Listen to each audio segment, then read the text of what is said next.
Rahmatdan bugun o'yin to'g'risida fikrlar.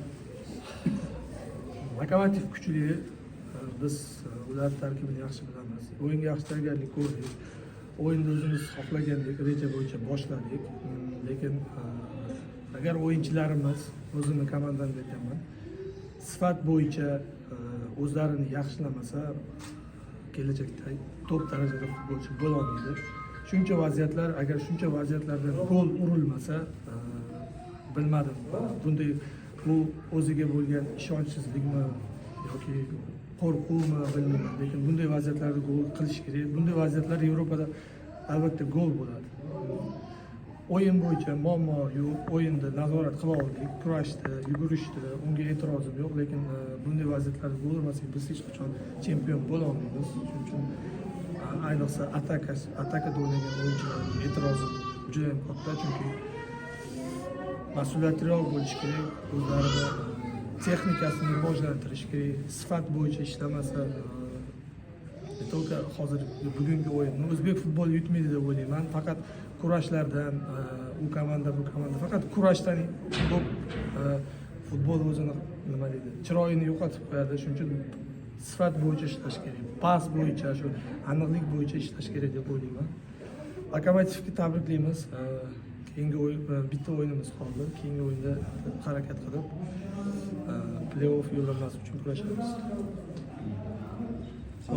Sifat haqida gapirdingiz, to'g'ri fikringiz. Lekin shunaqa bo'lishi mumkinmi? Masalan, ikkita komanda ham yutqizib qo'yishdan qo'rqib, o'sha kurashga berilib, ya'ni futbol ikkinchi planga tushib, faqat kurash, hozir pas bersa noto'g'ri bo'lib qolsa, orqaga ketib qolsa nima bo'ladi degan xayol bo'ladimi? Yo'q, bunday xayol bor, lekin qarang, vaziyatlarimizga qarang, bunday vaziyatlarda gol aylantirish kerak. Bu sifat, o'yinchining darajasi, texnikasi. Bunday vaziyatlarda gol ursa qayerdan keyin ishonch keladi? Agar gol ura olmasa, u o'ziga ishonmaydi.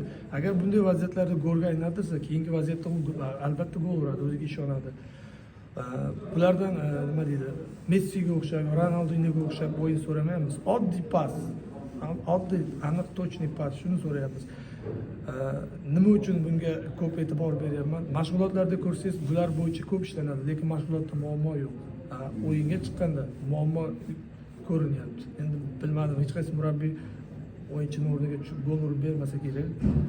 Shuning uchun futbolchilarimga shu e'tirozim shu. Biz bilgandik, bunday ikkita kuchli darajadagi, hozir Pro Ligadagi ikkita jamoa kurashyapti, 3 ta jamoa. Bunday o'yinlarda shu kачество hal qilishini bilgandik, aniqlik. Lokomotivga e'tibor bering, bitta hujum, bitta gol urishdi. Bizchi shuncha vaziyatlar, penaltini golga aylantira olmadik. O'yinda juda ko'p vaziyatlarda gol ura olmadik. Gol ura olmasa g'alaba bo'lmaydi. Hozirgi bu jamoa 3-yil ketmoqda jamoa tuzilganiga va bu bo'lgan jamoa terma jamoa asosiy negizi o'laroq tashkil etilgan. Lekin jamoani 3-yil ham juda ham qiynalyapti Super Ligaga chiqishga. Nima xalal beradi shu jamoaga 3-yillik yuqori ligaga chiqish?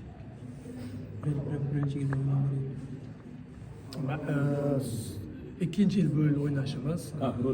Ikkinchi yil o'ynashimiz bizga esdan chiqarmasligimiz kerak. Pro Ligada ham hozir Lokomotiv bu kuchsiz jamoa emas, Aral ham kuchsiz jamoa emas.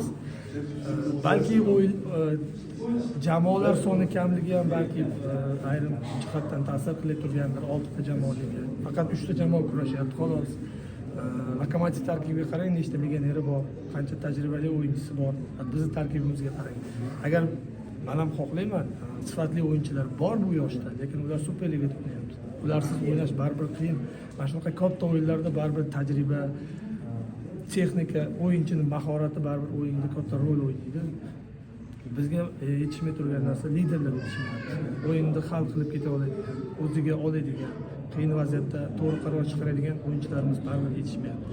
Terma jamoada unday o'yinchilar bor, yonida bor. Va shu ularning hisobidan bular hozircha nima deydi, o'zini yaxshi ko'rsatib kelmoqda. Rahmat, Fatxojon, keyingi o'yinda omad. Xudo xohlasa jamoadorga yaqinlashtirib qo'ygan qanchalik yashab qolamiz. Sog' bo'ling.